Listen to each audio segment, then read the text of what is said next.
Welcome back to the Shooting Channel, and welcome back to my next film about the debate about shotgun certificates. We are now going to talk about Section 1, Section 2, and why the government are trying to make us do that. So, Nick, our biggest debate and what will basically kill gun shops and the industry is if they put licences all on one Section 1 licence. Well, putting them all on one licence might seem like quite a logical idea, and actually that wouldn't make any difference. For example, in France, you effectively have one licence, one page on an internet system, and you're allowed 15 guns of one type, and you just go to your gun dealer, and if you've still got a space, you can have another gun. Putting it all on one licence is not the issue. The issue is the legal test for having a shotgun being different to the legal test for having firearms. And there's going to be a big debate this year, and there's going to be a lot of parliamentary time taken up with it, it appears.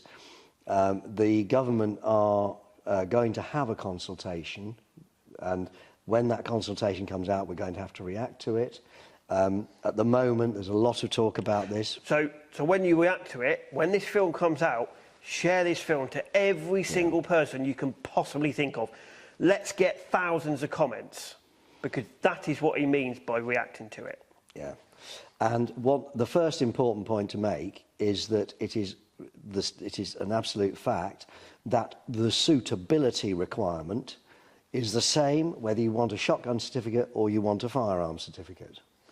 So it's never the case that you are suitable to have a shotgun but not a firearm. It doesn't work like that. You're either suitable to have firearms or you're not.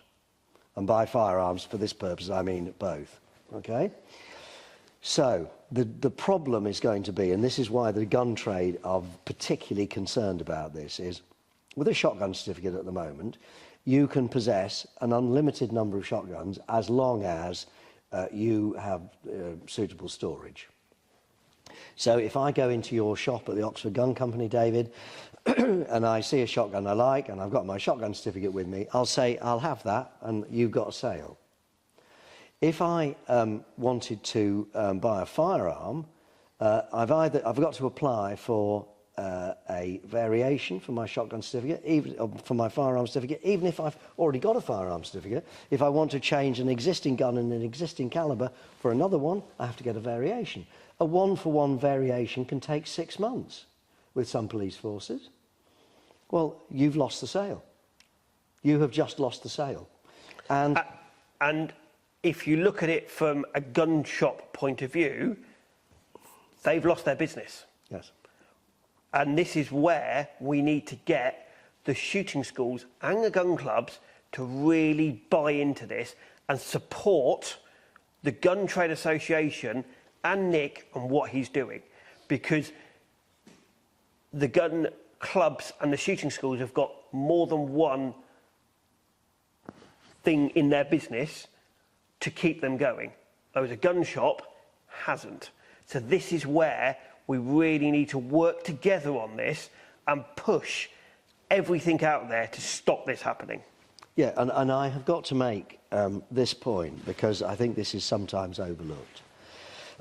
In quite a lot of countries in the world, the issue as to how many firearms you have is not considered relevant, even in countries where you're required to keep them locked up.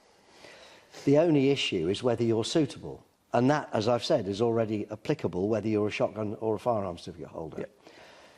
And I don't know if anyone in government has spotted this, and I don't know if any of them have ever tried it, but actually trying to shoot more than one gun at once can be a touch tricky. So it doesn't matter if you happen to be somebody who loves collecting shotguns, for example, and you like old ones or new ones, doesn't matter, and you have a number of them, as long as they are locked up safely, the number of guns that you have is irrelevant, absolutely irrelevant. And so if the purpose is to restrict the number of shotguns that any one individual is allowed to possess, I'd very much like to see some justification for that, because I don't think there is any.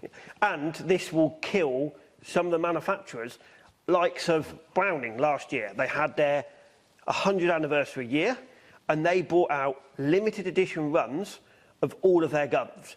And there has been collectors this year, Browning enthusiasts, I'm using Browning as an example, that wanted to buy that collection. That will all stop.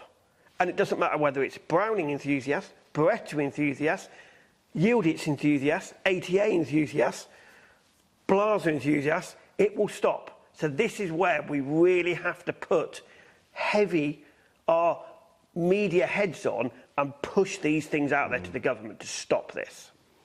Yeah, well, I agree with that. Yeah. And the one other question is, and the one thing that has come up occasionally is this youngsters having shotgun certificates. Now, I know from my younger age, I used to also run the Schools Challenge Academy, which took youngsters from school age shooting up to Olympic age shooting. Now, I know, and I can get Pete Wilson on here as well to prove this, and myself, I wouldn't have won my medals and my things I've won, my parents wouldn't have won it, if you didn't start shooting when you were 8 or 9 years old. Correct. And there's a couple of things come up recently of they're trying to make it an over 18 sport. Why are they trying to stop youngsters getting a shotgun certificate and being able to shoot? Because if I take it up shooting, and I go off to Spain or Europe somewhere to shoot for GB, I need a shotgun certificate as a 15-year-old lad, as a 14-year-old lad. Yeah. Well, the short answer is the only people who would want to restrict it to the over 18s are those who don't want us to ever be able to win an Olympic medal at shooting again, I'm afraid. Because as you've just said, every high-level competitive shooter has pretty much always started when they were under 18.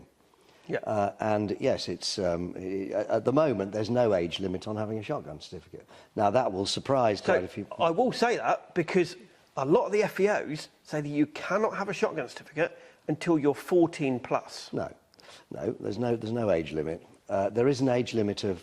So comment below, and for that specific person I am thinking that has emailed the channel and had a problem, if you are 13. Get yourself a shotgun certificate, apply for it, because it will keep the sport going and it will keep you going. Yeah, I've had police forces who said, oh, well, you can't have a shotgun certificate, however good you are, you can't have a shotgun certificate when you're a 13-year-old unless one of your parents has got one. Well, that's not what the law says. You can't have one till you're 16, full stop. Well, that's not what the law says. There is an age limit of 15, I think, to have a firearms certificate, but there shouldn't be an age limit. Why? Exactly my point. There isn't, because when you're younger is the most important years of your life in sport. Yeah, and one of the problems now, if you we've talked about Section 2 going to Section 1, we don't know what their proposals are going to be. But if the proposal is going to be that you're going to have justification for each shotgun you have, of course there are going to be less people engaging in the sport. We've talked a lot about clay pigeon shooting. Let's just turn to game shooting and rough shooting for a minute. I've got a shotgun which has got a plastic stock. It's cheap. I use it when it's raining. I've got a nice one where I want to show off to my friends if I go to a Ponzi game shoot. I've got a good one which I find easy to use, which I use on clays. There are many, many reasons why people would have a number of shotguns. But if we go to Section 1 for the shotguns, that's going to mean you're going to have to justify a good reason for each additional gun that you want. And that is also going to be a significant drawback as far as the firearms dealers are concerned. So, that is the debate about shotgun certificates from Section 1, Section 2. Comment below, share this film as much as you possibly can. Like us on Facebook, follow us on Instagram, hit that subscribe button. It really helps us give you content like this. And please, please, get this pushing out there to your friends. Thank you for watching, and we'll see you on the next one.